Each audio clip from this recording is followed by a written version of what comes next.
Saya ucapkan sehat semua. Yang terhormat Bapak Ilham Pangestu,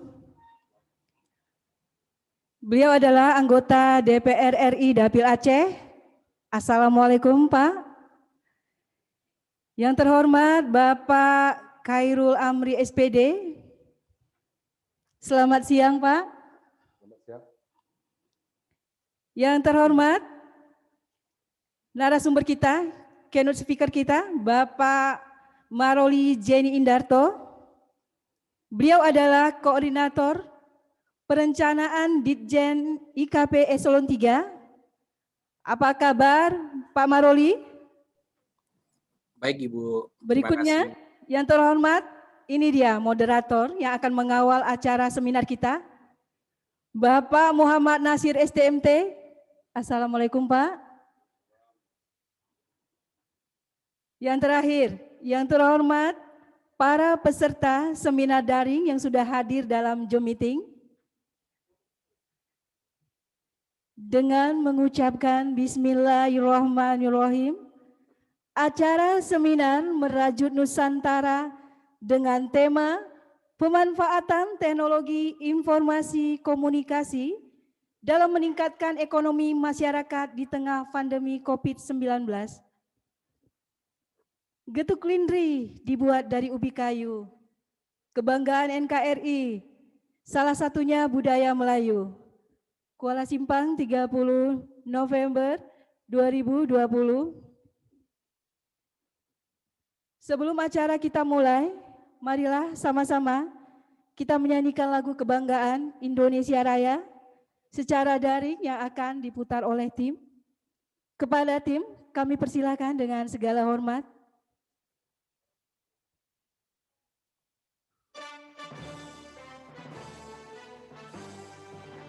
Kepada Bapak, silakan berdiri.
Terima kasih. Selanjutnya, acara pokok kita ini akan saya serahkan pada moderator. Gadis darah hendaknya makan sambil bersisir. Untuk sementara acara akan saya serahkan pada moderator kita, Bapak Muhammad Nasir. Pada Bapak Muhammad Nasir, saya persilakan. Ya, terima kasih Ibu MC. Assalamualaikum warahmatullahi wabarakatuh. Peserta webinar Kominfo yang berbahagia, selamat datang di webinar ini. Atas waktunya sehingga kita bisa berjumpa kembali di webinar Zoom meeting Kominfo ini dengan tema pemanfaatan teknologi untuk meningkatkan ekonomi masa pandemi COVID-19. Bapak Ibu sekalian, pandemi COVID-19 ini bukan saja persoalan kesehatan, Walaupun awalnya bencana kesehatan, namun pada akhirnya juga merusak sendi-sendi kehidupan kita. Baik itu persoalan di pendidikan, kemudian ekonomi. Karena itu pada webinar kali ini kita membahas persoalan ekonomi, pemanfaatan teknologi dalam rangka bagaimana ekonomi kita bisa bergairah kembali sehingga pandemi ini juga tidak berdampak signifikan terhadap pendapatan kita, produktivitas kita, dan etos kerja kita. Untuk itu pada webinar ini kita menghadirkan 3 narasumber. Yang pertama Bapak Khairul Amri, beliau seorang politisi juga wirausahawan. Yang kedua anggota DPR RI Bapak Ilham Pangestu, Dapil 2 Aceh. Dan yang ketiga Bapak Marroli Zeni Indarto, beliau koordinator perencanaan Ditjen IKP Kominfo. Bapak, Ibu sekalian yang berbahagia, untuk lebih detailnya tentang pemanfaatan teknologi informasi komunikasi ini dalam meningkatkan ekonomi masyarakat di tengah pandemi COVID-19 ini, kita persilahkan saja pemateri kita yang pertama yaitu Bapak Khairul Amri SPD. Kepada Bapak kami persilahkan, namun sebelumnya juga kami beritahukan sedikit profil beliau. Beliau adalah Sekjen DPD 2 Golkar Kota Langsa. Selain itu beliau juga wirausaha dan juga beliau pakar pendidikan di Kota Langsa. Saya persilahkan kepada Bapak Khairul untuk mengulas tentang pemanfaatan TIK dalam masyarakat untuk peningkatan ekonomi dampak pandemi COVID-19. Kepada Bapak saya persilahkan. Terima kasih kepada Pak Moderator, juga terima kasih kepada para panitia yang sudah mempercayakan persoalan ini kepada saya. Kita mencoba di sini akan membahas tentang pemanfaatan TIK di era COVID-19 ini. Pertama saya ucapkan dulu Assalamualaikum warahmatullahi wabarakatuh. Waalaikumsalam warahmatullahi wabarakatuh. Kepada Ketua atau Bapak Ilham yang saya hormati, kemudian kepada Pak Maruli yang saya hormati, juga kepada Pak Moderator. Di sini kita juga sudah tadi, sebagaimana yang disampaikan oleh moderator, di tengah COVID ini banyak kita mengalami persoalan-persoalan yang berdampak pada ekonomi kita. Di sini pembahasan kita adalah tentang teknologi informasi dan komunikasi. Ini yang kita manfaatkan. Bagaimana cara memanfaatkannya? Di sini sudah ada di depan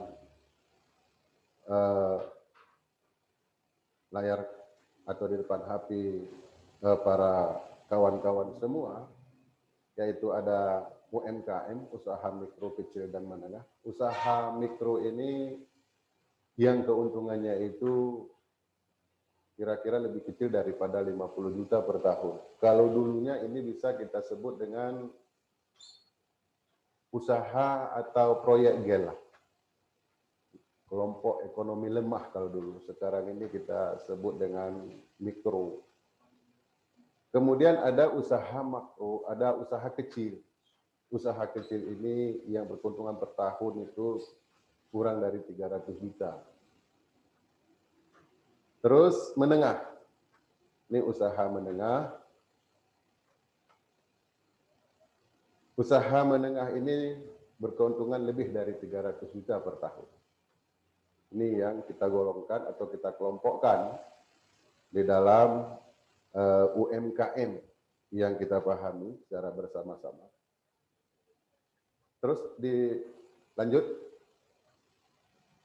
Kemudian ada di sini kita tampilkan tentang data P2 ILIPI, dampak menurun UMKM masa pandemi COVID-19 ini. Ini ada usaha makanan dan minuman. Usaha makan dan minuman sekelas mikro dia mencapai 20%.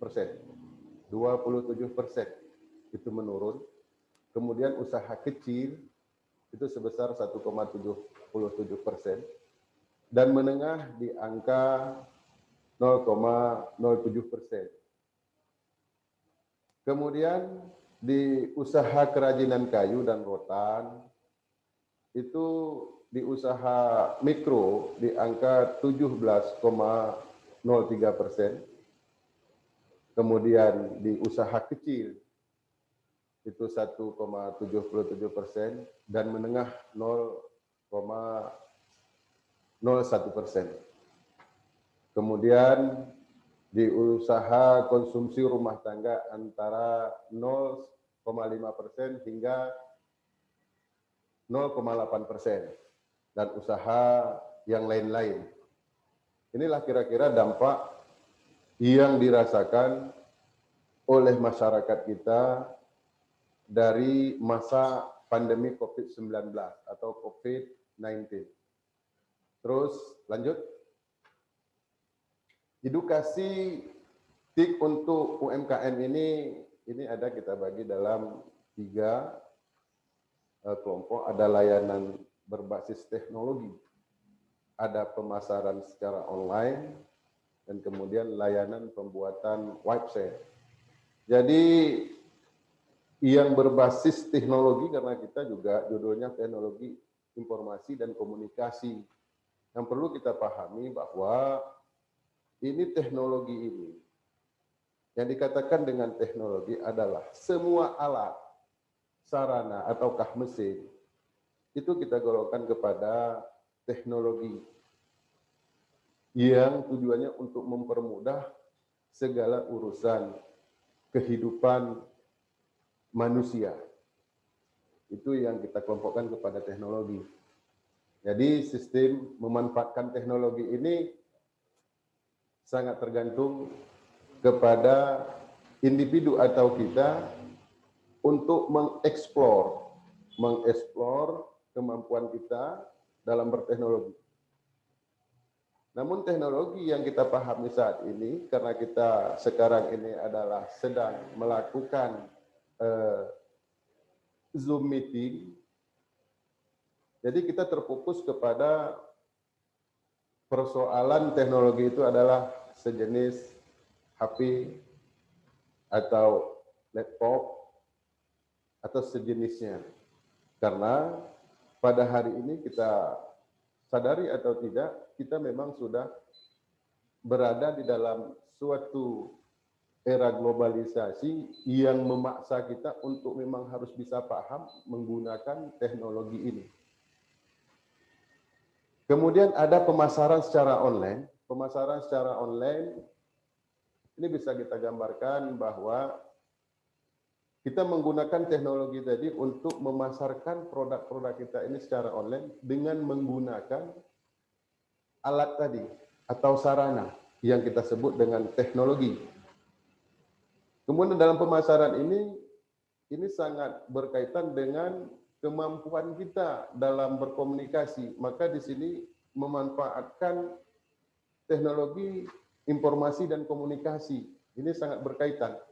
Karena kalau komunikasi kita tidak atau kurang bagus, otomatis pada saat kita memasarkan produk secara online ini, tentu ini kita akan mengalami kesulitan-kesulitan atau bisa produk kita ini tidak bisa kita jual. Atau kita harus mempunyai paling tidak ilmu pemasaran atau selling kita itu harus bagus. Itu kira-kira begitu dalam pemasaran yang kita sampaikan kepada publik secara online. Kemudian ada layanan pembuatan website.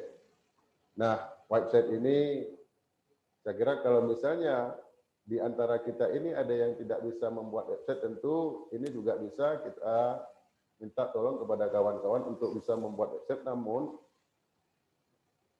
isi yang kita tawarkan atau konten-konten yang kita pasarkan ini tentunya yang bersifat bisnis. Dari kita semua yang ada pada hari ini mungkin ada beberapa kawan-kawan atau peserta yang berhadir pada seminar ini yang sudah memang menjalankan bisnis secara kecil-kecilan. Katakanlah misalnya ada semacam GoFood. Di Langsa ini GoFood itu belum ada secara resmi, tetapi saya juga sudah tahu bahwa di Langsa juga atau di Tamiang ini kita bisa pesan GoFood itu. Ada ojolnya dia, walaupun belum secara resmi. Ini adalah suatu usaha yang dimulai atau dirintis secara kecil-kecilan. Barangkali ini juga bisa menopang atau menambah penghasilan di tengah pandemi COVID-19 ini. Terus lanjut. Kemudian manfaat TIK bagi UMKM ini ada beberapa manfaatnya, berkomunikasi cepat dan masif. Berkomunikasi cepat dan masif ini tentu kita juga harus memiliki atau belajar tentang ilmu berkomunikasi. Kemudian harus juga tahu juga menggunakan teknologinya supaya kita bisa berkomunikasi secara cepat dan masif. Kemudian memudahkan akses dan penyebaran informasi. Tentu ini juga sangat terkait kepada kemampuan kita dalam menggunakan teknologi yang ada atau alat-alat yang sudah kita miliki. Kemudian memudahkan komunikasi dan monitoring. Terus berkurangnya biaya produktif dan operasional. Ini manfaat dari TIK bagi UMKM. Kemudian ada media bertransaksi efektif.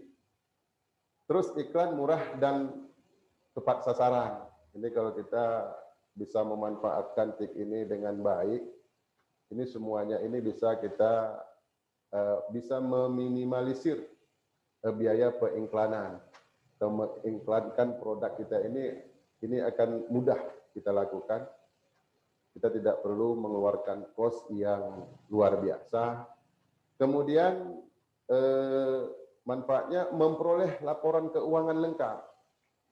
Nah, ini sehari-hari juga kita bisa lihat, mungkin Bapak Ibu sering belanja di toko-toko yang memang hari ini swalayan, itu ada mesin ini waktu kita bayarkan itu. Jadi ini untuk mengurangi terjadinya manipulasi data tentang keuangan. Kemudian e-bisnis atau bisnis baru. Terus lanjut. Kemudian fasilitas TIK untuk UMKM ini yang dibutuhkan itu ada komputer, ada laptop atau notebook, terus printer atau fax, terus telepon, terus internet, jaringan internetnya harus bagus, paling tidak ya harus ada selalu kuotanya lah. Kemudian HP, kemudian akun-akun di jaring sosial kita memang harus aktif di sini kalau kita memang mampu menggunakan atau memfungsikan teknologi-teknologi yang ada ini. Tentu ini akan mempermudah kita dalam berusaha atau berbisnis. Terus lanjut. Kemudian di sini juga ada contoh daripada layanan marketplace online atau digitalisasi UMKM. Ini saya kira kawan-kawan yang ada pada sore hari ini juga cukup akrab dengan yang namanya Elevinia ini, Kauskus, FDB, OLX, Toko Bagus, Bukalapak, Redline, dan lain-lain. Itu kita sangat akrab dengan ini karena saya yakin kita juga ada sebagian di antara kita ini sudah menggunakan jasa-jasa daripada ini. Ini adalah sebagai contoh daripada berbisnis secara online. Terus lanjut. Jadi karena saya sudah menjelaskan beberapa contoh juga, ini bahannya sampai di sini. Cuman saya akan menjelaskan kepada kita semua bahwa untuk berbisnis memanfaatkan TIK ini pertama kita harus mengetahui dulu teknologi itu apa. Tadi sudah saya gambarkan bahwa teknologi itu adalah sarana atau alat mesin, itu merupakan bagian dari teknologi. Baju kita ada teknologi, HP semuanya adalah bagian daripada teknologi. Kemudian informasi ini adalah satu pesan atau berita yang kita terima maupun yang disampaikan oleh orang lain kepada kita, sehingga setelah ini kita pahami, baru kita membuat komunikasi. Jadi belajar berkomunikasi yang bagus adalah salah satu penunjang untuk suksesnya di dalam berbisnis secara online. Ini adalah bagaimana cara kita memanfaatkan TIK ini di era pandemi. Lebih kurang penjabaran saya atau penjelasan dari saya ini seperti ini. Mungkin nanti kita bisa buka sesi tanya jawab, Pak Moderator, yang nanti saya bisa jawab, akan saya jawab langsung. Namun apabila nanti ini menjadi pelajaran bagi kita dan kita akan berdiskusi untuk bisa menemukan solusi. Yang intinya saya juga sudah melakukan bisnis ini secara online, tetapi ya barangkali tidak besar-besaran. Hanya saja karena saya gemar dengan batu akik, jadi saya ini jualnya ya batu akik secara online. Ini kira-kira bisa juga menambah, terus hari ini saya juga jual produk ikan cupang, Pak Moderator, saya juga menjual secara online. Jadi demikian, Pak Moderator, penjelasan dari saya sedikit. Ini saya kembalikan kepada Pak Moderator. Terima kasih. Ya, terima kasih kepada Bapak Khairul yang telah memaparkan manfaat dari TIK tadi dalam rangka meningkatkan ekonomi masyarakat di tengah pandemi COVID-19. Memang manfaat TIK ini, teknologi informasi ini saat ini sangat berguna. Terlebih masyarakat kita lebih banyak di rumah, kemudian untuk memenuhi kebutuhan keluarga, mereka memanfaatkan teknologi ini seperti HP, macam semuanya, untuk mengorder barang-barang mereka, baik itu di website yang ada di tingkat nasional maupun website yang ada di Aceh Tamiang. Di Aceh Tamiang sendiri, untuk pesan-pesan barang juga ada seperti Gojek, tapi di sini namanya Wa'di, walaupun belum resmi, tetapi sudah banyak dimanfaatkan oleh keluarga yang ada di Aceh Tamiang. Saya kira untuk memasarkan produk-produk juga sangat baik kita memanfaatkan teknologi informasi komunikasi ini. Teknologi ini karena jangkauannya lebih luas atau seperti dijelaskan oleh pemateri tadi. Untuk lebih jauh lagi tentang pemanfaatan TIK untuk meningkatkan ekonomi masyarakat di tengah pandemi ini, selanjutnya kita dengar narasumber yang akan menjelaskan juga persoalan tema yang sama, yaitu anggota DPR RI Bapak Ilham Pangestu. Bapak Ilham Pangestu, apa kabar Pak Ilham? Assalamualaikum warahmatullahi wabarakatuh. Waalaikumsalam. Apa kabar Pak Ilham? Alhamdulillah, kabar baik. Alhamdulillah, semoga sore yang berbahagia ini semakin fit ya Pak. Alhamdulillah. Serta web Zoom meeting ini ditunggu-tunggu juga materi dari Bapak ini tentang pemanfaatan TIK untuk pemberdayaan ekonomi masyarakat masa pandemi COVID-19 ini. Ya, mana tahu ada kebijakan-kebijakan nasional atau contoh-contoh yang ada di level nasional yang bisa diinformasikan kepada kawan di webinar kali ini. Untuk Bapak Ilham Pangestu, saya persilahkan untuk menyampaikan pematerinya. Terima kasih Pak Moderator Bapak Nasir. Pak Nasir ini kalau sudah berkolaborasi dengan Bapak Khairul Amri, selesai sudah dunia ini. Assalamualaikum warahmatullahi wabarakatuh. Pertama-tama marilah kita panjatkan puji serta syukur kita atas kehadiran Allah Subhanahu wa taala yang mana pada hari ini walaupun kita jauh di mata tapi dekat di hati, kita masih diridhoi dalam lindungan Allah Subhanahu wa taala.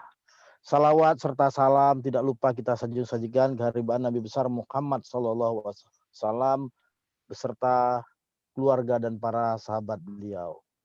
Yang terhormat Bapak Maroli Zeni Indarto, Koordinator Perencanaan Ditjen IKP Kominfo Republik Indonesia. Terima kasih, Yang terhormat. Pak Dewan, yang terhormat. Sehat, Pak? Alhamdulillah, Pak. Masih diberi kesehatan. Nah, alhamdulillah. Yang terhormat Bapak Khairul Amri selaku tokoh Kota Langsa. Yang terhormat narasumber kita Bapak Nasir MT. Nasir STMT yang berada di Aceh Tamiang. Yang terhormat kawan-kawan yang ada di Aceh Tamiang, Kota Langsa, Aceh Timur yang sedang mengikuti acara ini, semoga kita semua selalu dalam lindungan Allah Subhanahu wa taala. Amin. Seperti kita ketahui tadi Bapak Khairul Amri sudah menjelaskan semuanya secara gamblang, jelas apa itu pemanfaatan TIK dalam meningkatkan ekonomi masyarakat di tengah pandemi. Berkarya di tengah pandemi ini memang agak susah gampang. Menurut saya banyak sektor ekonomi yang tersentuh dan kemudian berkembang pesat dengan kehadiran ekonomi digital. Mulai sandang, pangan maupun papan selain memberikan manfaat tersebut, kehadiran ekonomi digital juga dapat mendorong pemanfaatan internet secara berkualitas. Artinya kita menggunakan internet ini secara berkualitas dan penuh makna. Perkembangan ekonomi digital sangat potensial dirasakan seluruh lapisan masyarakat di Indonesia. Tantangan utamanya adalah bagaimana mengurangi kesenjangan infrastruktur, teknologi komunikasi dan informatika di wilayah pedesaan dan daerah tertinggal, serta meningkatkan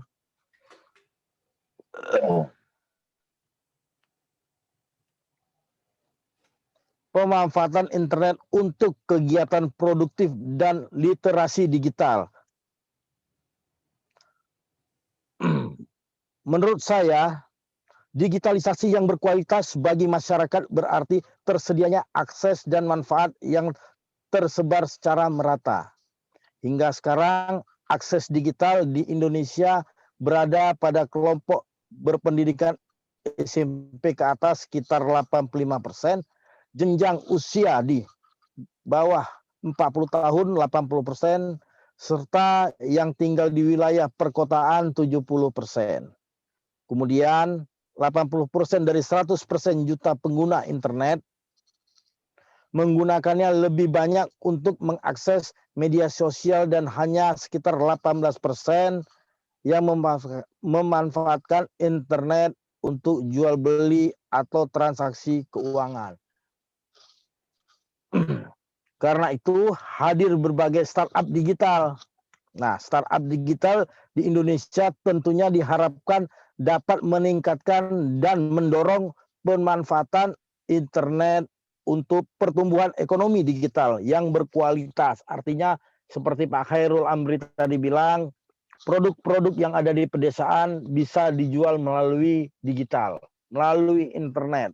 Tadi Pak Khairul yang bisa dilakukan menjual batu aki karena Pak Khairul tadi hobi batu aki dan ikan cupang. Cupang apa ikan cupang? Ikan cupang. Ikan cupang. Ikan cupang. Ikan cupang atau ikan cupang. Ya? Ikan cupang atau ikan laga kalau kita di sini. ikan laga, ikan hias. Nah, banyak lagi produk-produk yang bisa kita pasarkan melalui era digital. Seperti keripik, misalnya di daerah Langsa ada keripik, kita bisa. Itu kan sudah mulai. Sudah bergeser dari ketemu fisik sampai ketemu digital. Sehingga pasarnya pun tidak sekedar di Aceh Tamiang saja, Kota Langsa saja, bahkan sampai ke Provinsi Banda Aceh, sampai ke Sumatera Utara kita bisa menjajakan produksi hasil-hasil dari desa kita setempat. Kita berharap teman-teman yang ada di Aceh Tamiang, Kota Langsa, Aceh Timur bisa mengumpulkan produk-produk UMKM daerah setempat dan ikut membantu memasarkan, meningkatkan ekonomi di daerahnya masing-masing, di desanya masing-masing, agar perekonomian itu merata. Permasalahannya, SDM kita masih banyak yang belum paham. Ekonomi kreatif, Badan Perencanaan Pembangunan Nasional Bappenas telah merencanakan untuk pemerataan pembangunan merupakan harapan dari hadirnya ekonomi digital. Namun, kendala yang terjadi di Indonesia ialah kurangnya pembangunan infrastruktur, teknologi, dan juga sumber daya. Nah, artinya di daerah pedesaan ini belum adanya jaringan WiFi, belum adanya akses internet, sehingga hasil pasar-pasar ini belum juga. Tantangan terbesar ada pada penyediaan sumber daya manusia dan juga bagaimana kemudian infrastruktur atau sistem sarana dan prasarana bisa menghubungkan dan memfasilitasi untuk menghadapi percepatan dari adopsi maupun perkembangan ekonomi. Memang bekerja di tengah pandemi ini, Pak Maroli nanti bisa menjelaskan secara gamblang bagaimana cita-cita pemerintah untuk bekerja di tengah pandemi ini dengan era digital ini sangat mendorong, sangat mendukung. Contoh-contoh ekonomi digital Indonesia, Bukalapak, Lazada, dan lainnya yang seperti di layar, Oppo, Dana, dan lain-lainnya, Gojek, Grab yang seperti yang diutarakan tadi, semua sekarang sudah bergeser ke era digital. Nah, untuk lebih lanjut, mungkin karena saya sedang berada di Sumatera Barat, Pak Leonardo sedang mengikuti kampanye untuk pemenangan salah satu bakal calon dan salah satu partai. Jadi mungkin hanya ini yang bisa saya sampaikan. Nanti Pak Jenny dari Kominfo, Dijen Kominfo bisa menjelaskan lebih gamblang apa itu artinya bekerja di tengah pandemi menggunakan digital yang secara garis besar ke depan harus kita mau suka tidak suka era digital ini pasti akan hadir di tengah-tengah masyarakat. Mungkin ini saja yang bisa saya sampaikan. Saya kembalikan ke moderator. Assalamualaikum warahmatullahi wabarakatuh. Waalaikumsalam warahmatullahi wabarakatuh. Terima kasih Bapak Ilham Pangestu. Walaupun beliau sedang di Sumatera Barat kampanye, tapi untuk kita semua, beliau masih memberikan kesempatan untuk menyampaikan beberapa hal berkaitan dengan pemanfaatan teknologi informasi komunikasi untuk meningkatkan ekonomi masyarakat di tengah pandemi COVID-19. Tadi dari anggota DPR Ilham Pangestu ada beberapa poin. Yang pertama berkaitan dengan penggunaan internet kita masih banyak yang menggunakan untuk media sosial, hanya beraktivitas sosial mungkin untuk selfie atau untuk informasi-informasi sekedar di media sosial. Tetapi pemanfaatan teknologi yang lebih berkualitas dalam rangka meningkatkan ekonomi masyarakat di tengah pandemi ini masih kurang.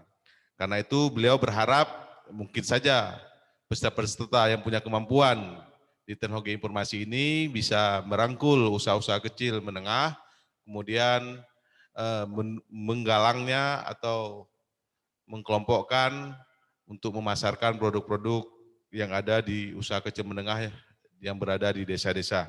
Saya kira untuk lebih detailnya lagi tentang pemanfaatan TIK dalam rangka meningkatkan ekonomi masyarakat di tengah pandemi ini, kita juga ada keynote speaker kita, yaitu Bapak Maruli Zeni Indarto. Apa kabar Pak? Pak Baik, Jeni? Pak. Alhamdulillah. Alhamdulillah. Sehat Pak kan? Alhamdulillah Pak, sehat Pak. Ya. Kawan-kawan ingin dengar juga nih Pak, berkaitan Ya, dengan pemanfaatan TIK yang lebih mendalam ini dari Bapak Jeni ini. Untuk itu saya persilahkan saja Pak Jeni untuk menyampaikan materinya.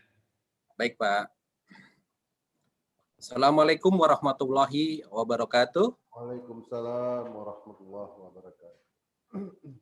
Anggota Dewan yang terhormat, Pak Ilham Pangestu dari Komisi 1 DPR. Terima kasih Pak sudah memberi kesempatan saya hadir dalam acara ini. Ada Pak Khairul Amri. Terima kasih Bapak. Terima kasih. Dan moderator kita Pak Muhammad Nasir, saya.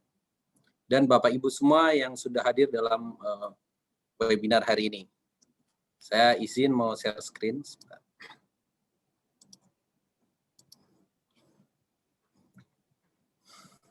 Baik Bapak Ibu, memang di kementerian kami, Kementerian Kominfo ya, Komunikasi dan Informatika, kita memang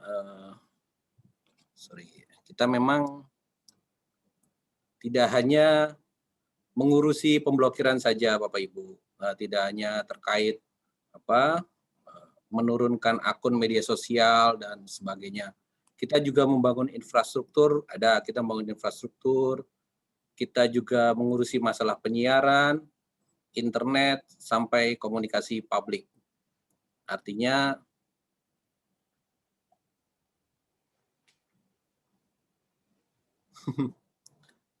share saya mohon izin Bapak Ibu. Jangan dicoret-coret. Oke, baik. Artinya kami ini mengkomunikasikan juga program-program prioritas pemerintah. Salah satunya adalah terkait pandemi COVID, ekonomi dan pandemi COVID, dan juga infrastruktur yang mendukung untuk ini. Bapak Ibu, ini pandemi, ini kalau mengacu siklus itu sekitar biasanya per 100 tahun ya pandemi ini. Dan hari ini saya juga Bapak Ibu semua mungkin sekalinya juga dalam hidup ya kita merasakan pandemi ini, ternyata dampaknya luar biasa Bapak Ibu. Tidak hanya dampak kesehatan, juga sosial, termasuk ekonomi. Tapi kita harus tetap optimis, harus tetap positive thinking, karena ini yang akan membuat imunitas kita bagus. Menghadapi pandemi ini kita harus mempunyai imunitas yang baik, Pak Nasir, karena Karena sebagai self-limiting disease ya, penyakit yang insya Allah bisa sembuh karena imunitas yang baik, makanya kita harus tetap optimis. Data-data juga menunjukkan hari ini Bu Menteri bilang bahwa kita pertumbuhannya terbaik kedua setelah RRT, Republik Tiongkok, sampai akhir tahun. Pak Presiden juga bilang, insya Allah mulai akhir tahun atau awal tahun 2021 ini sudah ada vaksinasi. Betul, vaksinasi memang belum menjamin semuanya akan seperti sedia kala. Karena pandemi ini menuntut kita untuk hidup berdampingan dengan COVID-19. Pertumbuhan e-commerce kita dalam konteks pandemi juga lumayan melejit gitu ya. Kalau di wilayah Jawa dan kota-kota besar, belanja online itu sudah menjadi tren.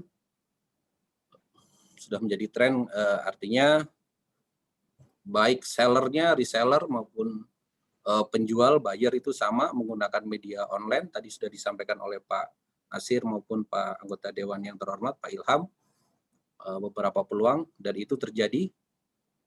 Dalam konteks infrastruktur juga, pengguna internet kita di survei terakhir ABDI juga naik 25,5 juta. Artinya dalam menghadapi pandemi ini ternyata masih ada sisi baik ya. Survei Ipsos juga menunjukkan 75% masyarakat kita optimis dalam 6 bulan ada perbaikan. Ini di survei bulan November. Indikator-indikatornya sepertinya mengarah ke sana. Dan survei juga menunjukkan 74% responden mengetahui tentang rencana pemberian vaksin. Artinya apa? Artinya memang kita harus optimis, positif, ciptakan kondisi yang membuat kita bahagia agar kita tetap sehat dalam menghadapi pandemi ini. Namun, kita juga masih punya PR, Pak, dalam konteks pandemi ini. Penggunaan masker sudah mulai bagus gitu ya. Tapi terkait jaga jarak dan mencuci tangan memang masih menjadi PR kita, karena ada banyak hal kayak misalkan ketiadaan penerapan sanksi dan sebagainya, itu juga masih menjadi problem. Tapi dari kampanye 3M yang dikomunikasikan oleh pemerintah maupun stakeholder, paling tidak aspek penggunaan masker sudah mulai lebih baik.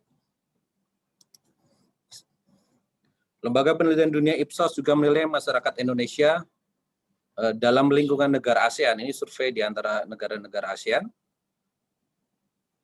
kita sangat optimis. 75% masyarakat Indonesia optimis ada perbaikan dalam 6 bulan mendatang. Memang masih tidak, sorry ini saya salah quote, harusnya bukan tumbuh, tapi masih minus 1,9%. Tidak terlalu dalam dibandingkan negara-negara tetangga kita yang angkanya bisa di 18%, 45% ya minus ya. Artinya kami percaya bahwa dalam pandemi ini kita selain hidup berdampingan dengan COVID, juga ekonomi ada potensi untuk pulih. Kenapa? Karena masyarakat hasil survei melihat bahwa 53% optimis akan bantuan pemerintah untuk UMKM. Nanti saya kasih datanya. Masyarakat juga optimis bantuan tunai untuk masyarakat 37% berjalan dengan baik. Dan 32% stimulus keuangan pemerintah untuk pelaku usaha juga berjalan dengan baik. Dan tidak lupa juga ada 46% masyarakat optimis vaksin segera ditemukan. Betul, memang yang kami bilang tadi bahwa dalam konteks ketika vaksin sudah ketemu, memang tidak akan otomatis menyelesaikan masalah pandemi ini. Tapi paling tidak bisa membantu masyarakat, membantu kita ada kekebalan kelompok. Karena banyak orang yang semakin banyak orang yang menerima vaksin, idealnya akan semakin banyak bisa menciptakan kekebalan tersebut. Nah, optimisme ini tentu harus direalisasikan dalam bagaimana pemerintah kemudian membangun infrastruktur ya, artinya masyarakat sudah optimis, kita akan lebih baik, dan tentu ini semua bisa diwujudkan salah satunya adalah bagaimana kemudian kami Kementerian Kominfo melalui Bakti mendukung ini dalam konteks pembangunan infrastruktur. Pembangunan konektivitas telekomunikasi itu memang masih menjadi pekerjaan bagi pemerintah. Kami meyakini bahwa infrastruktur teknologi informasi dan komunikasi akan menjadi pengungkit pertumbuhan ekonomi dan sosial di Indonesia. Indeks TIK kita memang masih belum bagus, tapi konsisten naik. Tapi kalau bicara pemerataan TIK itu kan tidak hanya bicara Jawa atau Jakarta, tapi ini kan bicara pembangunan infrastruktur secara Indonesia. Tantangannya berbeda karena kita negara kepulauan. Backbone-nya memang sudah dibangun, ada oleh Palaparing Barat, Tengah, dan Timur sebagai backbone untuk pembangunan aksesibilitas internet. Tapi di luar itu juga ada pembangunan satelit juga, ada wifi dan sebagainya. Karena apa? Karena kita semua tahu bahwa ICT infrastruktur itu adalah modal dasar bagi pertumbuhan suatu bangsa gitu ya. Indonesia hari ini adalah berbicara tentang Indonesia 10 tahun dan 20 tahun mendatang. Jadi meskipun masih banyak kendala dan sebagainya, tapi apa yang hari ini pemerintah lakukan melalui dukungan dari legislatif juga, dari tempatnya Pak anggota Dewan Pak Ilham, yang merupakan partner kami di DPR juga telah banyak mendorong supaya infrastruktur TIK ini terus dibangun oleh Kementerian Kominfo. Pak Menteri kami, Menteri Kemenkominfo juga menekankan bahwa wilayah 3T itu adalah prioritas karena kami meyakini bahwa akselerasi pada pembangunan infrastruktur ini di wilayah 3T itu sangat penting guna mendukung tugas pelayanan pemerintah di desa, kelurahan, pelayanan kesehatan, pendidikan, terutama di wilayah 3T. Kominfo telah mempersiapkan pembangunan yang ditargetkan akan tuntas pada akhir tahun 2022 hingga awal tahun 2023. Untuk wilayah non-3T atau yang komersil kita tetap bersama dengan operator. Kalau yang wilayah 3T sejauh mungkin kita berkolaborasi dengan berbagai stakeholder. Tadi sudah disinggung juga oleh Pak Khairul Amri dan Pak anggota Dewan terhormat Pak Ilham Pangestu bahwa memang internet kita hari ini memang mengalami banyak peningkatan ya, sekitar 25, dan itu terbukti dalam survei yang dilaksanakan oleh ABGI itu ada dua hal yang mendorong terkait peningkatan penggunaan internet ini. Pertama adalah kehadiran infrastruktur internet cepat yang merata karena program Palaparing yang dibangun juga oleh Bakti, Kementerian Kominfo, dan yang kedua karena kondisi pandemi COVID ini.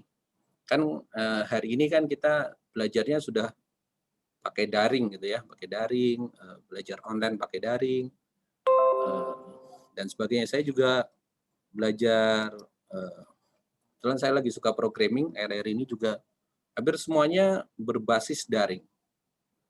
Enak, kelebihannya adalah kalau kita nggak bisa ikut tune pada acara kan ada recordingnya yang kapanpun bisa kita akses. Itu salah satu kelebihannya daring. Yang kedua, apabila akses internetnya baik, kita bisa mendapatkan informasi dari berbagai pihak.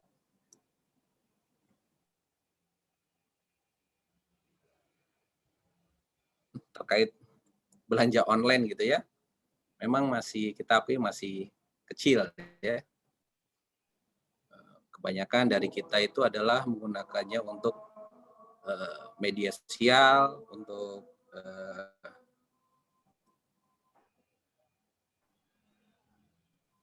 chat, untuk ngobrol. Tapi bukan berarti di sini tidak ada bisnis. Bisnis hari ini adalah bagaimana kita juga memanfaatkan media-media itu untuk berbisnis. Sosial media itu ya. Saya malah lebih sering tahu suatu produk baru itu dari Facebook Ads tuh yang lewat gitu ya, atau IG daripada yang ditawarkan orang.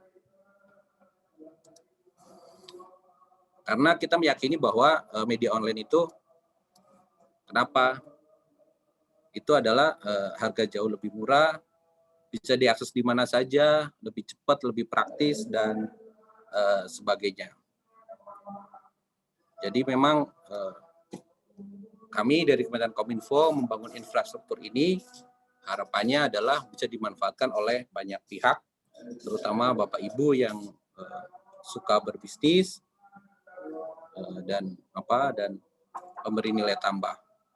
Indonesia hari ini juga didominasi oleh milenial. Rata-rata penduduk kita 29,7 tahun, artinya di segmen ini adalah segmen sumber daya manusia yang mempunyai income relatif lebih baik gitu ya, sudah berpenghasilan, ada potensi pasar di sana.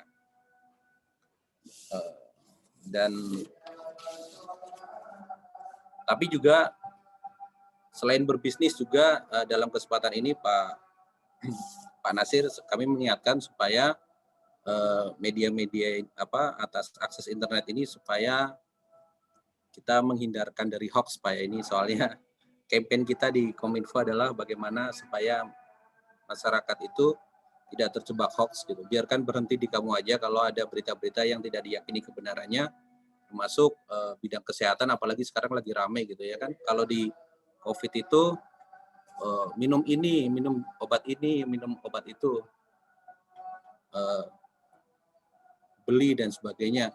Artinya kami berharap Bapak Ibu bisa meng-cross check kepada sumber informasi yang resmi, bisa melalui akun-akun pemerintah atau akun Kominfo bisa, atau lawan COVID.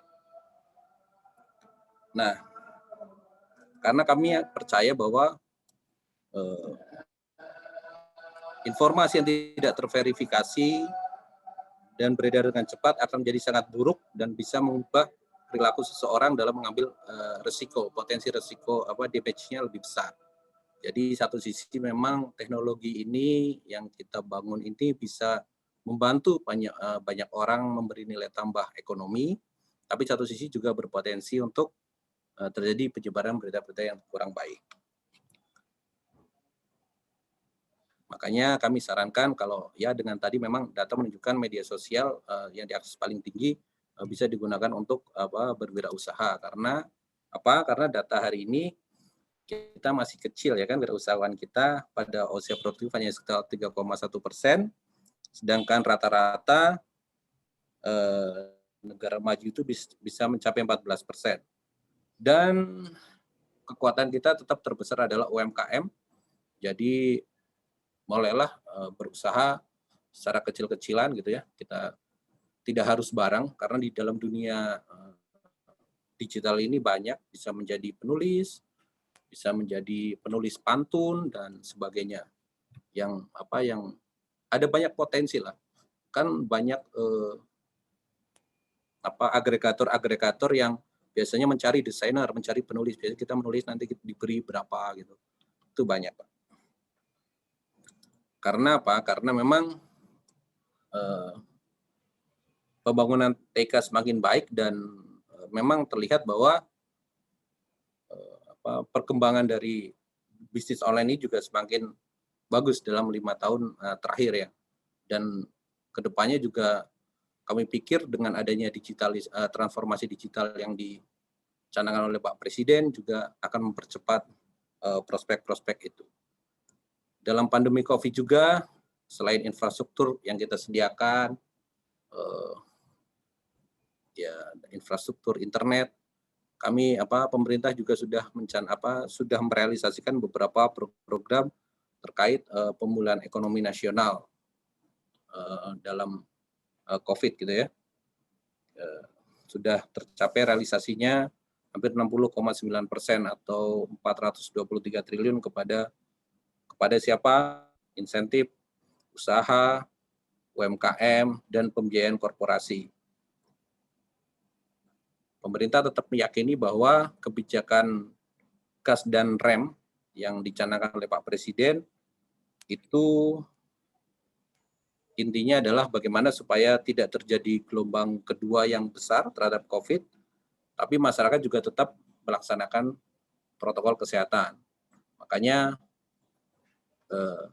kalau beberapa daerah yang sudah tidak PSBB itu kan protokol kesehatannya lebih ketat gitu ya. Cuman kalau di daerah tempat saya hari ini seperti Jakarta ini memang terus melonjak, jadi saya biasanya pagi, siang, sore kalau sedang di kantor, kebetulan kami harus masuk, kalau di pemerintah itu ya kami menggunakan online gitu, menggunakan pembelian secara online, mulai dari makan, minum, apa saja lah, termasuk semuanya online, karena hari ini lebih banyak bervariasi gitu ya, lebih banyak variatif, banyak juga orang-orang yang memanfaatkan ini.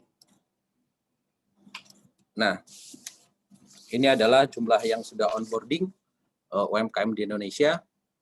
Trennya semakin bagus, semakin meningkat. Bisnis online hari ini tidak harus kita mendaftar pada platform ya, pada Bukalapak, Shopee dan sebagainya. Kalau kita punya akun-akun di media sosial, Facebook, Instagram, itu juga bisa menjadi media pemasaran online. Kalaupun pemasaran online ya, kalaupun kita juga tidak punya itu, kita bisa juga dengan melalui WA, melalui Telegram, semuanya bisa. Ini mengubah banyak mindset di dalam pemasaran ya. Jadi experience seseorang beli produk hari ini tuh didasarkan pada kemampuan menulis kita gitu ya dalam mendeskripsikan produk, kemampuan kita dalam memfoto produk, dan kemampuan kita dalam mengajak juga memberikan harga yang pas. Karena bisnis online ini kan enaknya itu ya adalah ya tidak harus ada toko gitu ya, tidak pegawai pun bisa diatur dan sebagainya, tidak terlalu banyak. Terakhir adalah atas penggunaan teknologi ini apa sih yang bisa kita lakukan? Pada prinsipnya kami selalu tekankan TIK itu selalu punya dua sisi dan kita gunakan pada sisi baiknya. Banyak hal yang bisa dilaksanakan. Kedua, kita bisa mulai dari hal yang kecil, selain melawan berita bohong, juga mulai dengan berusaha. Kami tidak pernah membayangkan bahwa hari ini tuh ada profesi itu penulis caption Instagram loh. Kalau di pemerintah tuh ada juga. Jadi Instagram yang diposting oleh lembaga-lembaga itu kan perlu dinarasikan, dituliskan itu kan, status ya. Bagaimana menyusun status yang baik, itu juga harus ada ininya, ada profesinya. Bahkan ada kita juga merekrut profesi yang khusus untuk engage kepada komunitas. Biasanya kan banyak komunitas WA itu ya. Kan nggak mungkin setiap hari didiamkan. Biasanya ada tuh profesi yang kerjanya bagaimana membuat WA ini semarak. Itu adalah profesi-profesi yang dampak dari digital. Belum penulis-penulis artikel, belum bahkan ada jasa penyedia untuk pembagusan untuk supaya paparan itu terlihat visible, terlihat bagus ada, dan itu menghasilkan nilai ekonomi. Artinya banyak, tidak hanya barang, jasa pun bisa gitu ya. Itulah dari kita, dan kami mohon juga bantuannya apapun kebijakan dari pemerintah maupun dari legislatif maupun dari pemerintah daerah, kami mohon bantuannya supaya program-program ini pada prinsipnya adalah bagaimana supaya kita hari ini bisa hidup berdampingan dengan COVID dengan tetap menerapkan 3M, memakai masker, menjaga jarak, mencuci tangan, juga bagaimana kita beraktivitas untuk beraktivitas ekonomi untuk memperbaiki kehidupan kita yang lebih baik. Terima kasih. Wassalamualaikum warahmatullahi wabarakatuh. Saya kembalikan ke Pak Moderator, Bapak Nasir. Ya, terima kasih Pak Jenny yang telah lugas memaparkan pemanfaatan TIK dalam peningkatan ekonomi masyarakat di tengah pandemi COVID-19 ini. Dari Kominfo tadi, peserta sekalian, kita bisa mendengar bahwa pemerintah juga mempercepat pembangunan infrastruktur, walaupun belum merata karena negeri ini negeri kepulauan, tapi pemerintah terus berusaha. Kemudian ada kabar baiknya, ternyata UKM di Indonesia ini hampir mencapai 3 juta lebih. Dan pemanfaatan internet secara berkualitas juga ternyata masyarakat rata-rata optimis. Dan optimis juga terhadap pandemi COVID-19 ini akan berakhir. Beliau juga berpesan kepada kita untuk menjaga jarak, menjalankan 3M, sehingga pandemi ini cepat berakhir dengan memutus mata rantai COVID-19. Di sisi lain juga pemanfaatan teknologi ini juga harus meminimalisir nilai buruk dari pemanfaatan teknologi, mengantisipasi berita-berita hoax, dan memanfaatkan teknologi ini bukan hanya pada proses penjualan produk saja di masa pandemi COVID-19 ini, tetapi juga bisa dimanfaatkan untuk menjual jasa. Seperti beliau katakan tadi, jasa pembuatan paper, kemudian membaguskan pemaparan, banyak jasa-jasa lain yang bisa memanfaatkan TIK di masa pandemi COVID-19 ini. Untuk ketiga pemateri ini yang telah menguraikan manfaatan TIK dalam peningkatan ekonomi masyarakat di tengah pandemi ini, kita beri A+. Selanjutnya peserta web sekalian, kita memasuki tanya jawab. Ada pertanyaan yang akan disampaikan kepada ketiga pemateri kita. Mungkin Pak Ilham Pangestu sedang sibuk kampanye, mudah-mudahan sukses dengan kandidatnya. Hanya kepada dua narasumber kita saja, yaitu Pak Khairul dengan Pak Jenny dari Kominfo. Kepada peserta yang ingin memberikan pertanyaan, kami persilahkan bisa mengangkat tangan atau melalui chat saja. Ya, tolong operator dibesarin yang bertanya. Ya, yang mau bertanya silakan angkat tangan. Saya kira penting bagi kita semua memahami penggunaan pemanfaatan TIK ini untuk peningkatan ekonomi di masa pandemi ini. Terlebih kita banyak beraktivitas di rumah, menjaga jarak, menjalankan 3M ini untuk pencegahan COVID. Pemanfaatan TIK ini sangat penting untuk menambah pundi-pundi kantong kita, untuk menambah pundi-pundi keluarga kita.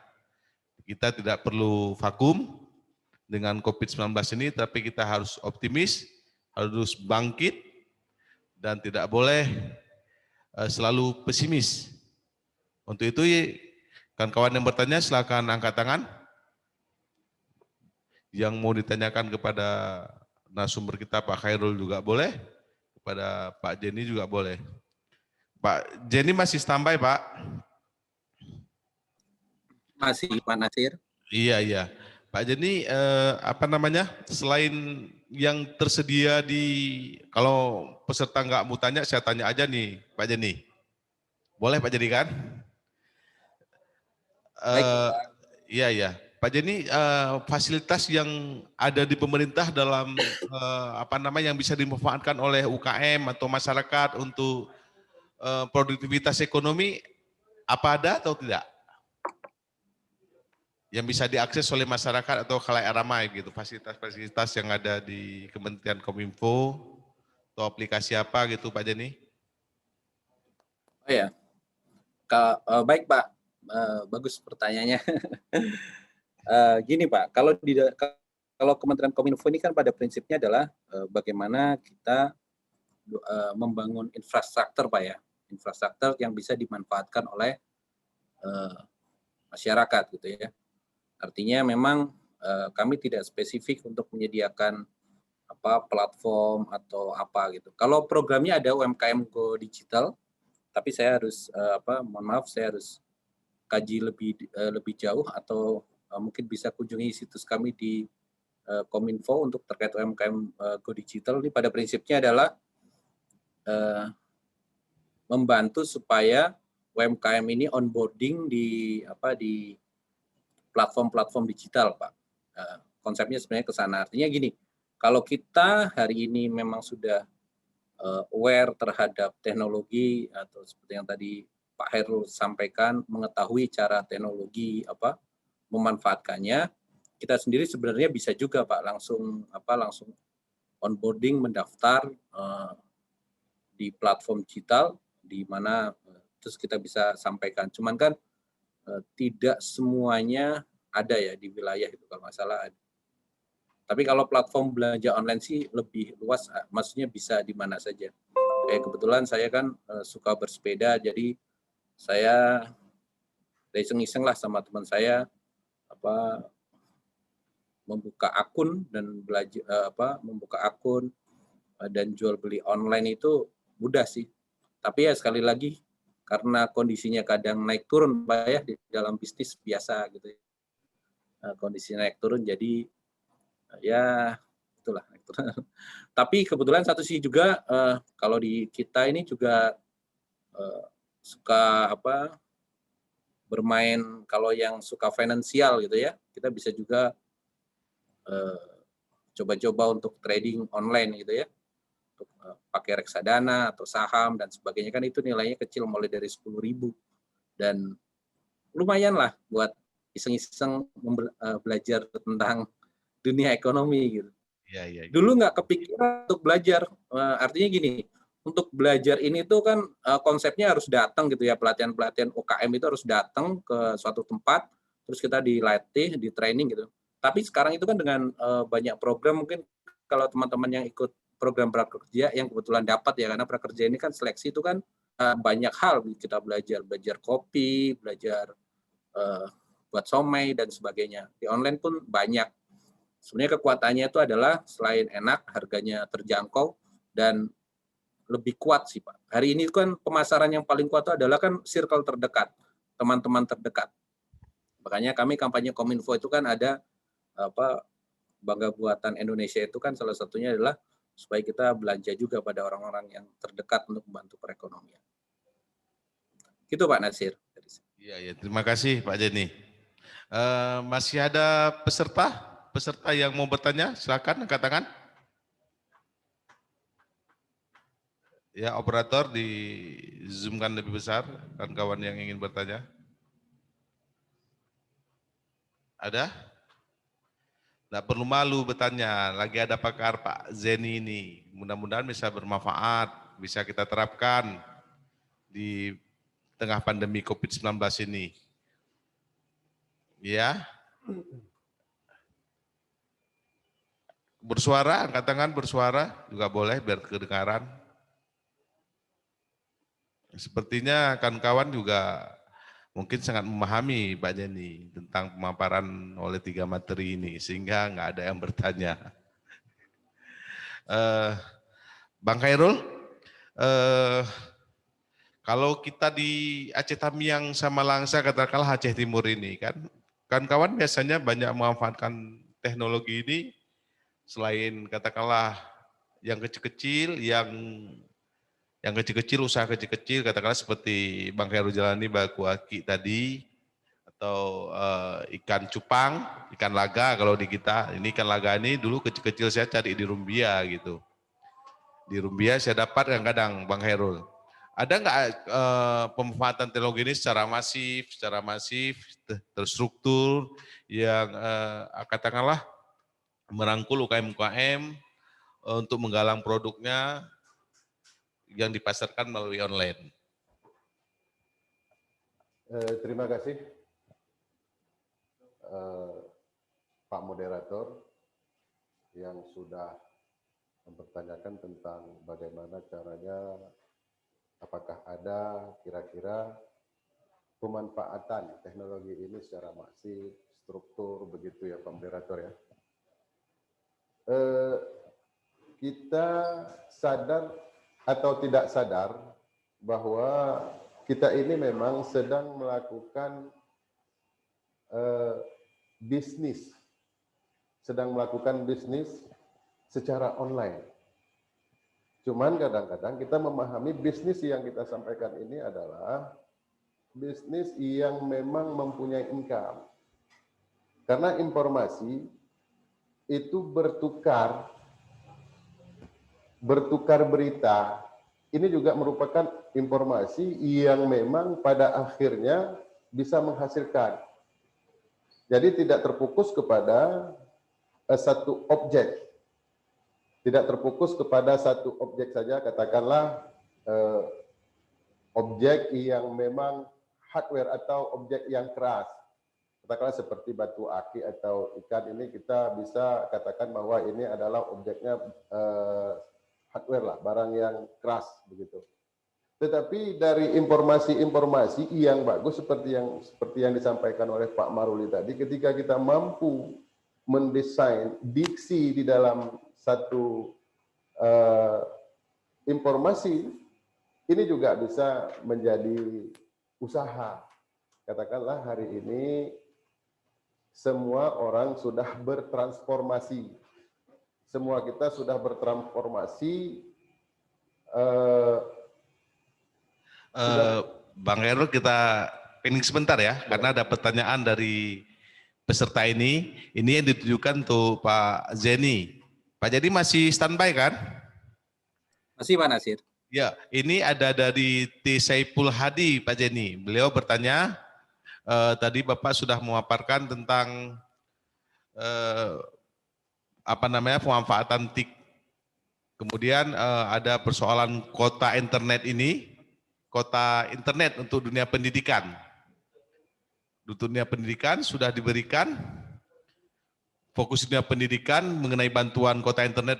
Pertanyaannya, kenapa kota yang diberikan dibedakan antara full akses dan khusus belajar? Padahal banyak adik kawan saya memakai VPN untuk memanfaatkan kota belajar agar bisa dipakai, Pak. Nah, itu dia pertanyaannya Pak Jenny. Pak Jenny? Ya, Pak. Ya, dengar tadi Pak pertanyaannya Pak Jenny? Ya, saya sudah baca, Pak.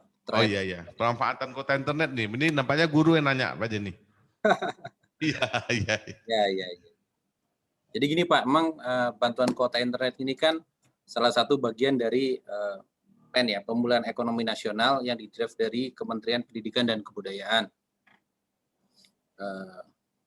Dan itu sudah ada ketentuannya, mungkin nanti saya akan share terkait ketentuannya. Kalau pembedaan kualitas, mohon maaf tadi, akses VPN maupun non-VPN memang itu terkait sekali dengan kebijakan dari Kementerian Dikbud, Pak. Tapi satu hal bahwa kuota internet ini basicnya adalah untuk pembelajaran. Karena kan dia tempat-tempat yang sudah diakses atau link-link yang sudah diakses kan sudah pasti, Pak ya. Harus ini, harus itu, harus ini. Substansinya ke arah sana sih, Pak. Kalau terkait pembedaan itu mungkin teknikalnya mesti saya lihat dulu Pak, karena ini kebijakan dari sektoral gitu ya.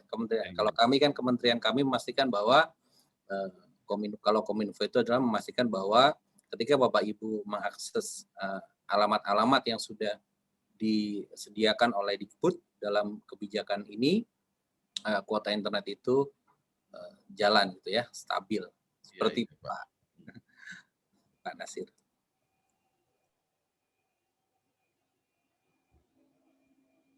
Ya, Pak Saiful, Pak Jenny telah menjelaskan bahwa pemanfaatan kota internet itu memang khusus untuk pembelajaran.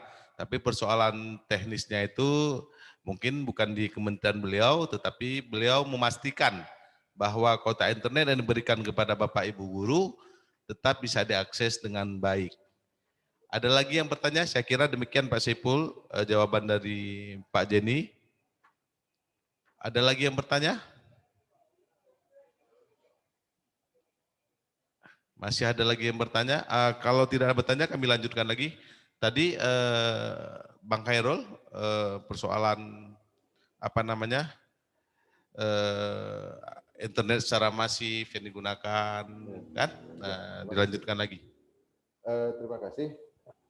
Jadi tadi kita pembahasannya bahwa yang kita selling ini atau yang kita jual itu tidak harus selalu yang bersifat hardware gitu. Kita juga bisa menjual informasi, kita bisa menjual bahasa. Ini tergantung cara kita mengeksplorasi kemampuan kita yang ada. Jadi saya yakin sekali semua kita ini memiliki kemampuan yang berbeda. Gitu. Ada orang atau kawan-kawan yang mampu mengeksplorasi dirinya tentang misalnya menulis berita, atau membuat puisi, atau membuat cerpen, ini juga kita bisa selling. Jadi itu tergantung di mana kita, bagaimana cara kita memanfaatkan itu.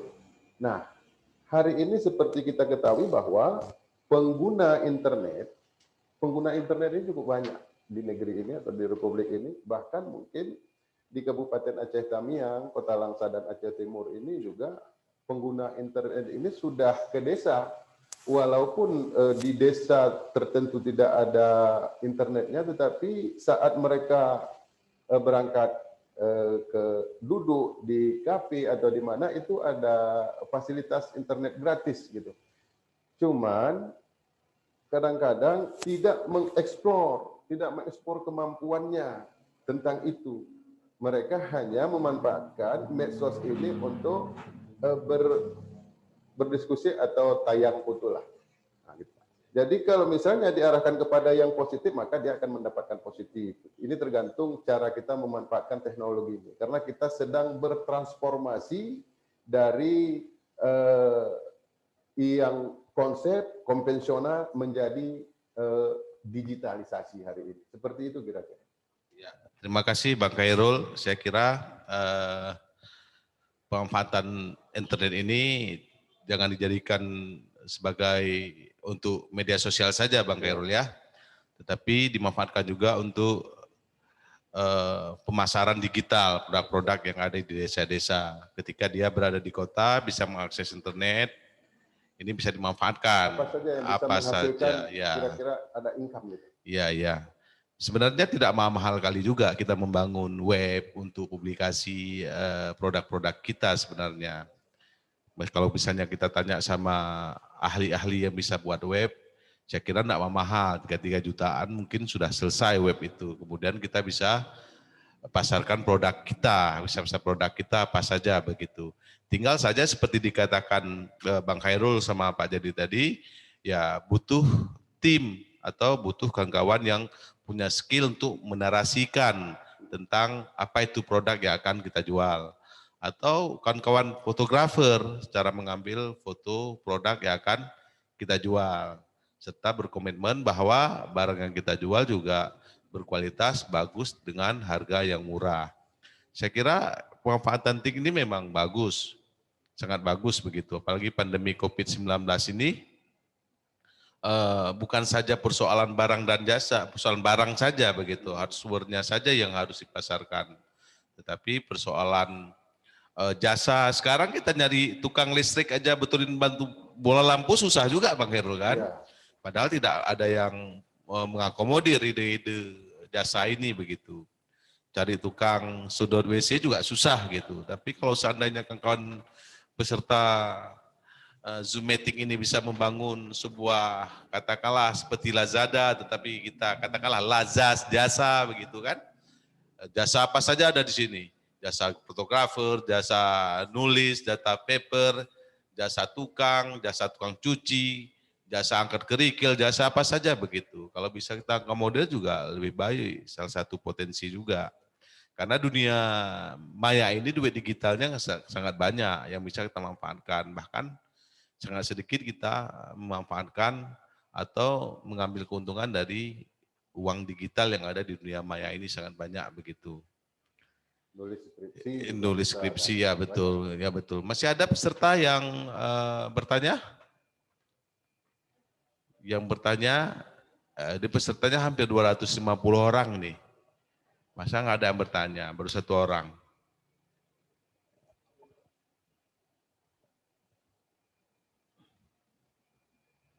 Ya, ada 2 pertanyaan. Ini dari Pak Julkarnain. Banyaknya situs jual beli online membuat oknum tertentu juga memanfaatkan untuk memanipulasi pembeli, menipu pembeli. Apakah ada solusi untuk situs-situs penjual nakal yang suka menipu pembeli? Terima kasih Pak. Ini pertanyaan ini sepertinya cocok Pak Jenny yang jawab ini. Pak Jenny masih standby Pak Jenny? Masih Pak Nasir. Iya, ini berkaitan banyaknya situs-situs online Pak Jenny. Baik. Situs-situs online, ya Pak Jenny.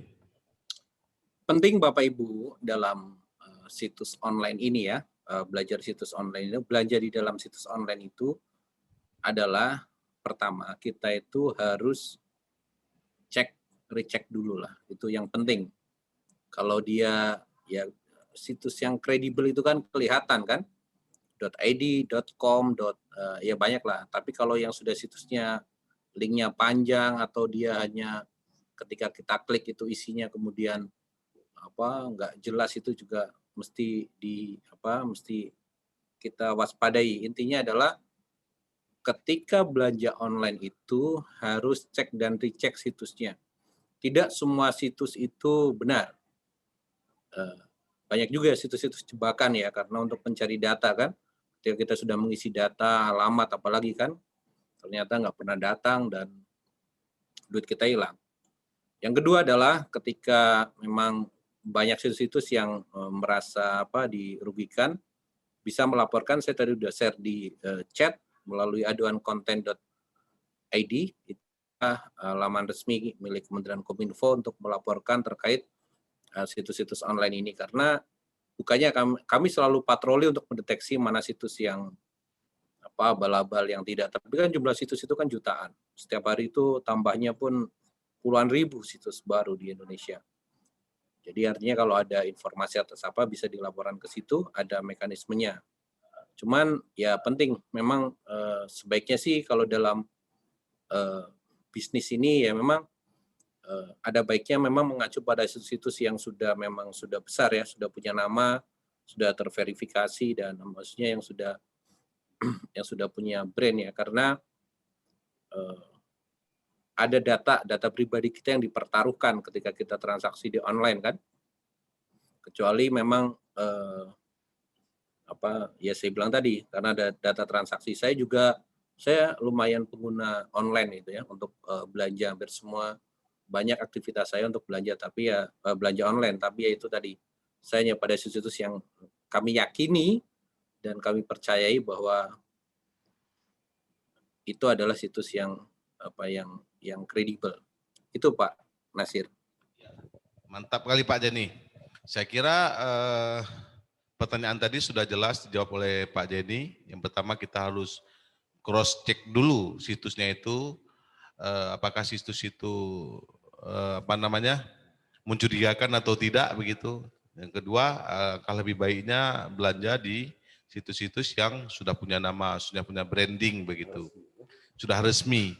Dan yang ketiga, jika memang mengetahui bahwa situs tersebut memang ingin melakukan penipuan, maka dipersilahkan melapor kepada Kominfo. Tinggal di searching aja di Google. Saya kira sudah dapat di mana kita memberikan laporan ke Kominfo. Selanjutnya pertanyaan dari Maya Indrasari. Saya mau bertanya pada Bapak perwakilan Kominfo. Ini Pak Jenny lagi nih Pak. Baik Pak, saya sudah baca. Ya, Ini siap. sekalian tadi ya, sebenarnya gini kan. Iya Pak. Ya Pak, saya sekalian jawab aja. Iya. Ya memang. Sekalian jawab Pak, udah baca pertanyaannya Pak ya? Sudah.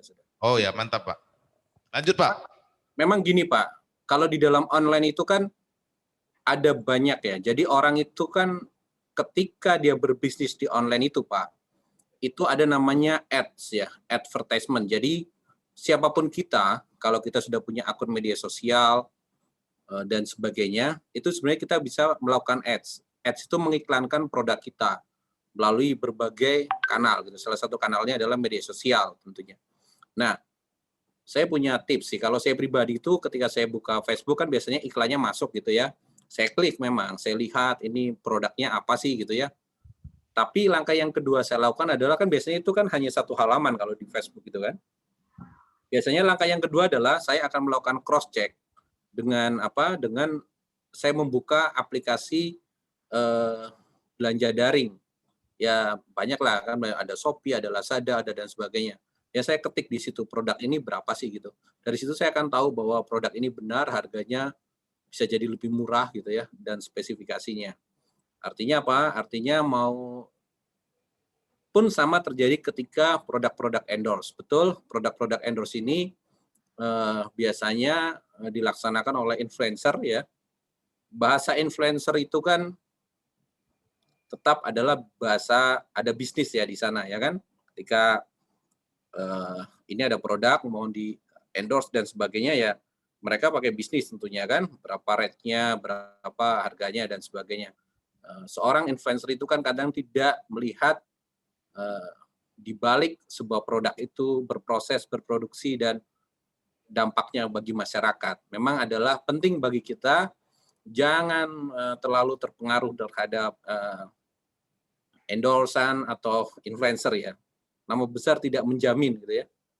Perlu kita cek dan dicek lagi, dan cek dan dicek terbaik sih menurut saya adalah dari platform media belanja online, karena di sana biasanya sudah bercerita tentang rating, sudah berbicara tentang masukan dari seller dan sebagainya kan. Karena kenapa menurut saya itu masih menjadi relevan, karena apabila seorang seller melaksanakan hal yang tidak benar ya dalam berbisnis menggunakan suatu platform, mau itu Lazada, Tokopedia, atau biasanya mereka tuh kan akan disuspend tuh, akan ditutup oleh pemilik platformnya ya tentu ya, pengelola platformnya. Makanya yang berbisnis di situ biasanya adalah mereka yang terpercaya dan mempunyai rating yang baik gitu. Meskipun rating juga bisa diiklankan kan. Jadi memang sekali lagi seberpengaruh apapun orang itu ketika memasarkan suatu produk, mohon dicek dan dicek. Penting sih cek dan recheck itu tidak hanya untuk barang, juga untuk informasi hoax ya, karena memang online ini kan ada sisi itu ya, ada aspek itu juga yang harus kita hadapi. Demikian Pak Nasir. Mantap kali Pak penjelasannya. Yang pasti tetap cek and recheck. Tidak terpengaruh dengan yang endorse-nya produk itu, tetapi harus dicek dan dicek juga. Saya kira satu lagi dari pertanyaan.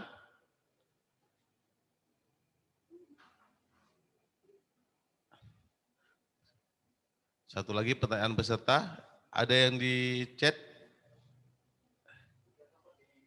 Ada di chat, ada nggak? Saya nggak bisa lihat nih, karena api saya nggak Zoom meeting. Mungkin saya satu lagi kali ya Pak Nasir. Ada ya Pak ya? Iya. Ada 3 saya. Karena menarik juga ya. Kebetulan saya juga berbisnis online.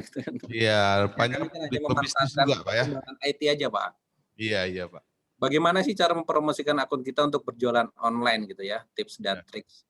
Sebenarnya berjualan online itu adalah hal yang penting itu adalah memang produk kita berkualitas. Itu yang penting tuh sebenarnya itu ya. Karena technical lainnya itu kan kayak misalkan foto, caption dan sebagainya itu kan bisa kita posisikan seperti apa gitu ya, image-nya atas produk itu. Tapi sebenarnya yang penting itu adalah produk kita berkualitas sehingga orang itu bisa beli lagi gitu ya, bisa repeat order.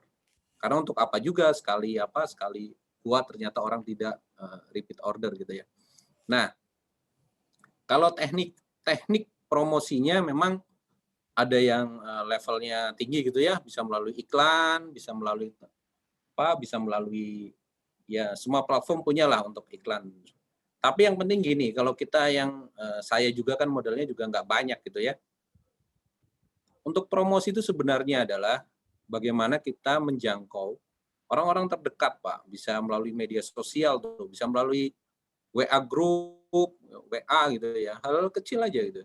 Karena kami meyakini kalau produk kita memang bermanfaat dan berguna bagi masyarakat, bagi orang itu sesuai kebutuhan orang itu, pasti dia akan menyebar dengan sendirinya. Ya, tidak bisa jadi tidak perlu usaha, tidak perlu spending iklan yang besar supaya orang-orang pada datang ke produk kita. Kalau mungkin di wilayah Aceh, Tamiang sana atau Langsa, ya bisalah kita sebarkan melalui orang-orang terdekat kita dan kita tingkatkan kualitas produk kita.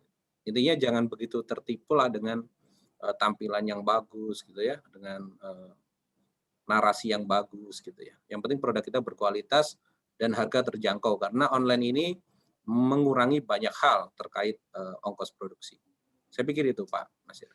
Ya, makasih Pak Jenny atas jawabannya dan pemaparan yang disampaikan berkaitan dengan pemanfaatan TIK dalam meningkatkan ekonomi masyarakat di tengah pandemi COVID-19. Saya kira pertanyaan kita tutup. Kemudian kepada narasumber Bang Khairul, terima kasih telah berhadir, telah berbagi pengalaman, berbagi ilmu kepada kami. Kepada Pak Jenny juga terima kasih Pak Jenny di waktunya, karena sudah meluangkan waktunya juga bagi kita semua di Aceh Tamiang, Langsa, dan Aceh Timur. Terima kasih Pak Nasir, terima kasih Pak Khairul, terima kasih anggota Dewan Pengawas Pak Ilham. Ya, sama-sama Pak Jenny. Mudah-mudahan di lain waktu dan kesempatan kita berjumpa lagi. Kalau ada sumur di ladang, mari bisa kita menumpang mandi. Kalau ada umur kita panjang, kita bisa jumpa dengan Pak Jenny lagi. Beri aplaus untuk 2 pemateri kita, peserta sekalian. Demikian yang dapat saya sampaikan. Salah kata mohon maaf. Billahi taufiq wal hidayah. Wassalamualaikum warahmatullahi wabarakatuh. Saya kembalikan kepada MC.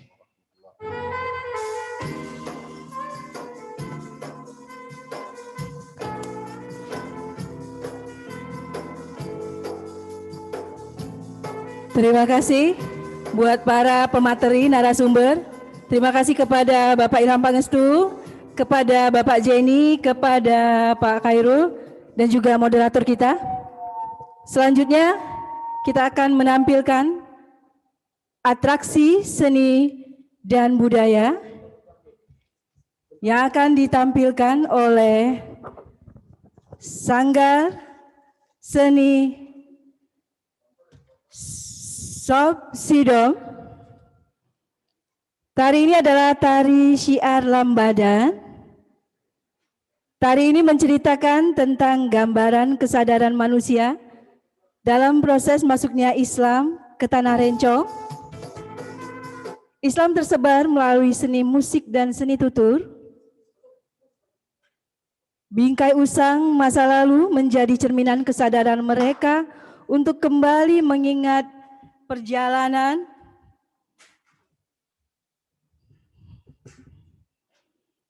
yang di masa lampau.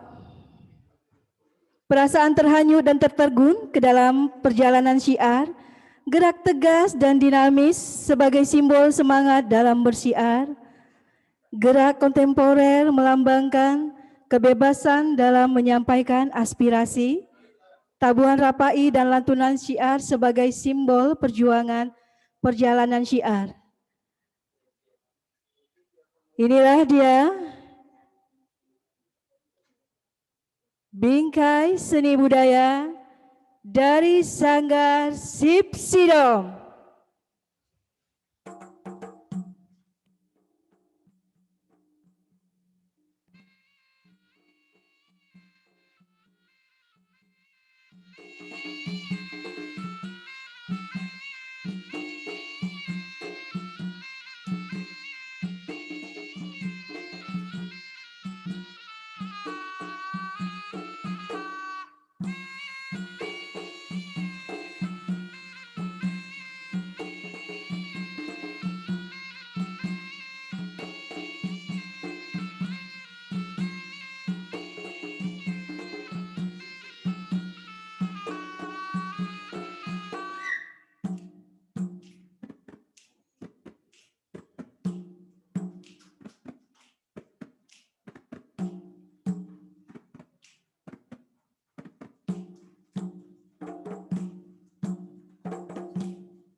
Cenara, tarik pukarakan belam bulan kesebut, kara engkau cenara, engkau cenara, tarik pukarakan belam bulan kesebut, kara engkau cenara, engkau cenara, tarik pukarakan belam bulan kesebut, kara engkau cenara.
Terima kasih.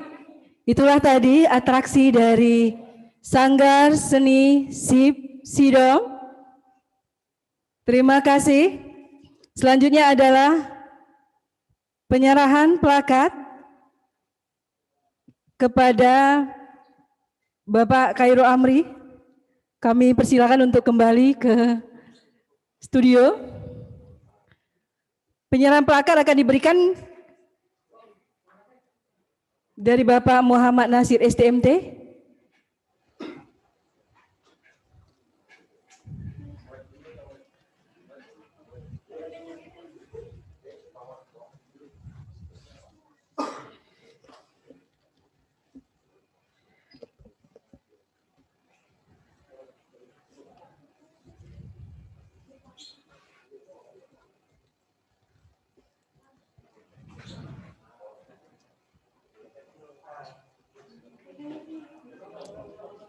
Kepada Ketua SIP, Bapak Khalid ST.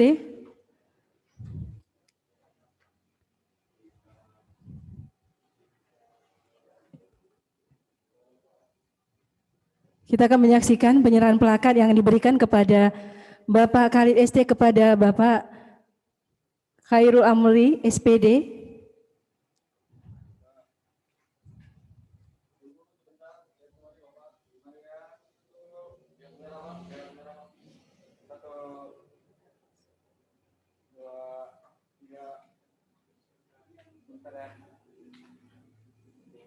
Mari 1, 2, 3.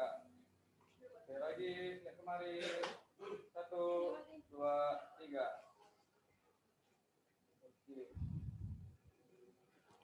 Selanjutnya, penyerahan plakat dari Bapak Arman kepada Bapak Muhammad Nasir STMT.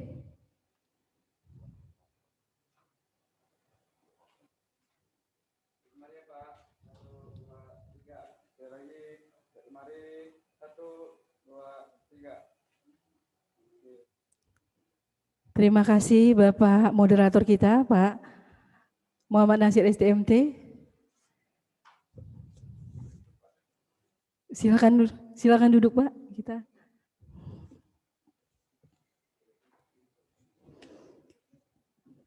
Selanjutnya, pembacaan doa yang akan dibawakan oleh Tengku Syahrul Esos kepada Pak Tengku Syahrul. Silakan mengambil tempat.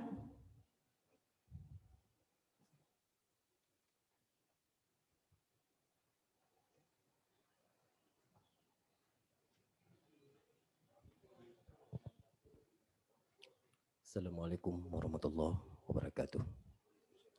A'udzu billahi minasyaitonir rajim. Bismillahirrahmanirrahim. Alhamdulillahi rabbil alamin. Wassalatu wassalamu ala asyrafil anbiya'i wal mursalin wa ala alihi wa sahbihi ajma'in. Allahumma a'sin akibatana fil umuri kulliha wa ajirna min khizyi dunya wa azabil akhirah. Allahumma inna nas'aluka ridhaka wal jannah wa na'udzubika min sakhatika wan nar. Allahumma innaka afuwun karimun halimun tuhibbul afwa fa'fu anna ya Allah ya Karim. Allahumma ighfir lana dzunubana wa liwalidina warhamhum kama rabbayana shaghira wa lijaddatina wa lijaddatina wa liustazina wa qarabaina wa ummahatina wa lil muslimina wal muslimat wal mu'minina wal mu'minat al ahya'i minhum wal amwat birahmatika ya arhamar rahimin. Ya Allah, ya Tuhan kami, ampunilah segala dosa-dosa kami, dosa-dosa kedua orang tua kami, dosa-dosa guru-guru kami, dosa-dosa para pemimpin kami.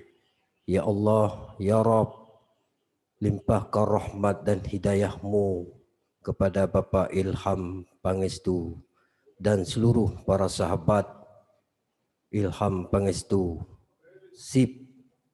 Ya Allah, ya Rabb, limpahkan rahmat dan hidayahmu kepada seluruh para panitia yang terlibat pada acara yang berbahagia ini.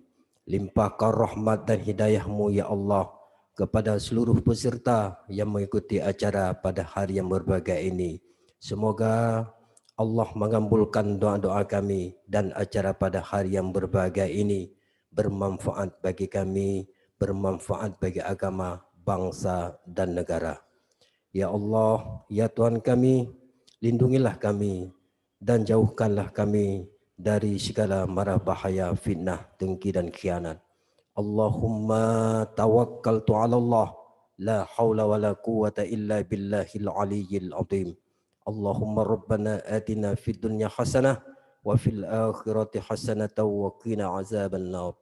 Allahumma rabbana du'ana innaka antas sami'ul alim wa tub alaina ya Allah innaka antat tawwabur rahim.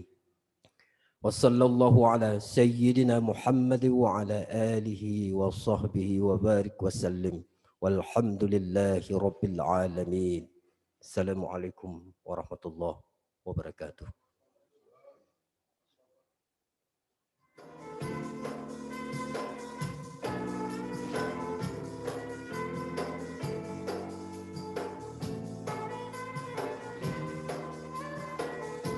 Terima kasih buat Pak Tengku Sarul, itulah tadi akhir acara kita. Apabila ada salah-salah kata atau sedikit banyak ada kekurangan di sana sini, kami mohon dari panitia SIP untuk dapat memakluminya. Lebih dan kurang saya ucapkan Assalamualaikum warahmatullahi wabarakatuh.